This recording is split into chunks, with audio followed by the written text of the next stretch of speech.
Welcome to the second lecture of Module 5, and today we're going to go over the psychosocial constraints in motor development.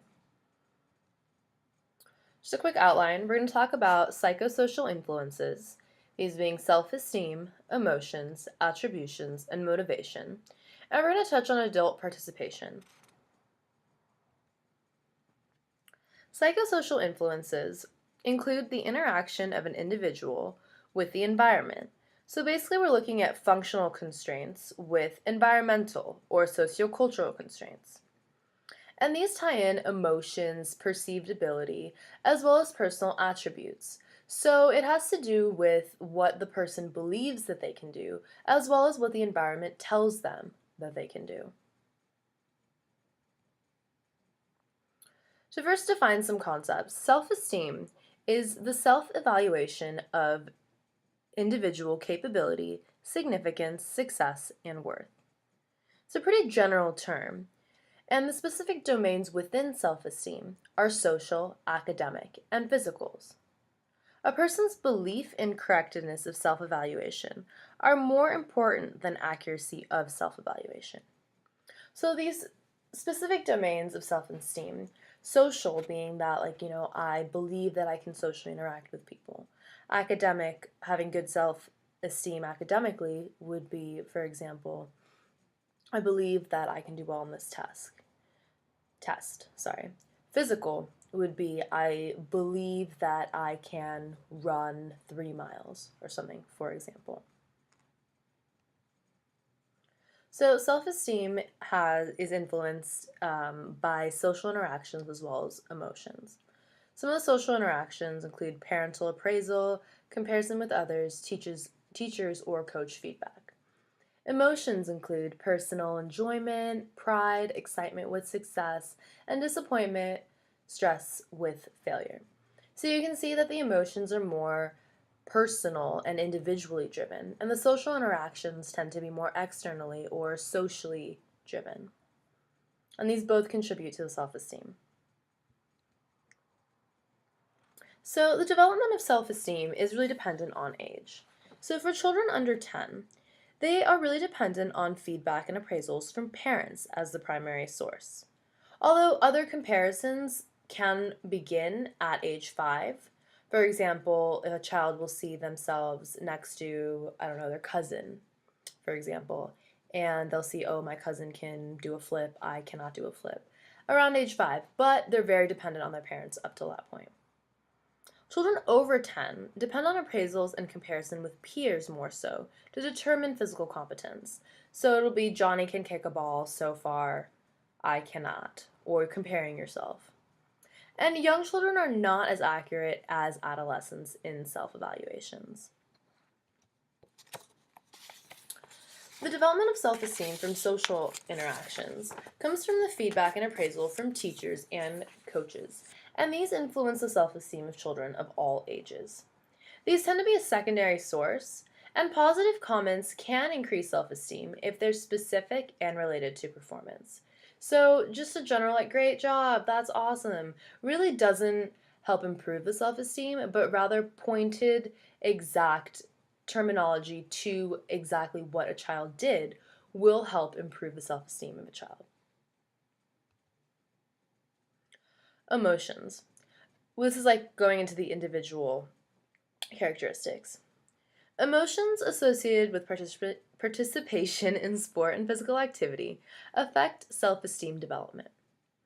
Enjoyment in pre-adolescence and young adolescence is furthered by perceptions of high ability, greater parent and coach satisfaction, mastery, and low parental pressure. So, for example, if you see a child well, not really a child, I would say more like a, late elementary school child, they are generally encouraged to play sports or they'll feel good about themselves when they're playing a sport if they think they're good and if their parent and coach really gives them good pointed feedback. They believe that they have mastered a given skill. And the parents do not pressure them into performing very well, but rather help foster and create a fun environment. Some causal attributes Reasons people give for their success and failures. People tend to act in ways that confirm their beliefs, and these can be internal or external, stable or unstable, controllable or uncontrollable. So many times people will attribute their successes or failures to different things, either in their environment or internally, or things that don't really make sense. Many times you'll see people blame the refs, or my shoes were not tied properly, so on and so forth. You can see that some of those things are uncontrollable, some of those things are internal and controllable.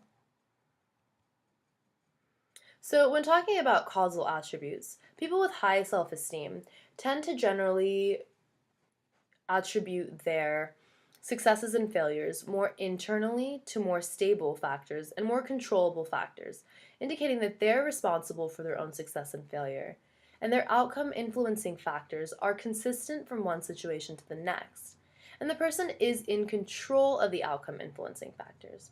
However, people with low self-esteem tend to blame external factors and, blame their doubles partner, for example. Unstable, meaning that the outcome is, fluctuating by influences such as luck or, oh, like it was windy, but, your opponent also had to deal with the wind. And they tend to be uncontrollable. So it's the person just does not really take responsibility for the outcome of the situation. When children are attributing their success and failure, children with high self-esteem give internal, stable, and controllable reasons for outcome, while children with low self-esteem tend to make inaccurate attributions about outcomes and exhibit the following behaviors: unwillingness to try challenging tasks, lack of effort to do well, and avoidance in participation. So, if you've coached at all, you know that there's some children who just they'll shoot a couple of hoops and I didn't do so good, I'm out. And they're unwilling to challenge themselves. And many times these children tend to have low self-esteem. And as a coach, we tend to think, oh God, they have a bad attitude. It's really hard for me to work with them. But we have to be able to create an environment that really encourages them to continue to participate and help them build their self-esteem in order for them to really build their self-esteem and then become more willing to try these challenging tasks. So it's a bit of a cycle. So when we're trying to retrain these attributes, you have to attribute failure not to a lack of ability and attributing success to luck.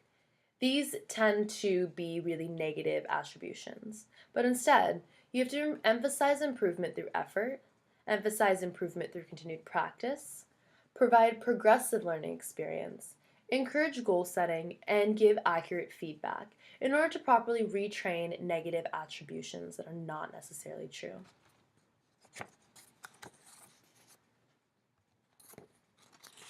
Motivation to participate. Self-esteem is related to motivation to participate in both children and adults. High motivation is essential for beginning or maintaining participation in sports and physical activity. And it's also essential in persistence, which is a continued engagement in physical activity and sport. Dropping out and discontinuing engagement in physical activity and sport can occur by uncontrollable and controllable factors. In terms of children, the reasons for persistence tend to be a desire to be competent by improving skills or attaining goals, to affiliate with, to make new friends, to be a part of the team, to undertake competition and be successful, have fun, and improve fitness. In terms of children dropping out of a sport, many times it tends to be a dislike of a coach, lack of playing time, too much pressure, too much time requirement, overemphasis on winning, it's not fun, they're not progressing, and a lack of success, which are all very difficult things for people to deal with. And I think from time to time, any people who have played a sport, you know that you've experienced some of these things at some point where you've played for a coach that kind of sucked, you just weren't getting the playing time you needed, somebody was putting too much pressure on you, and it just wasn't fun anymore. And as a coach or a parent, we have to try and create environments where we can really alleviate a lot of the pressure that comes from playing a sport. In terms of adult activity levels, Adult exercise participation reflects three interrelated factors. There's personal incentive, sense of self, and perceived options.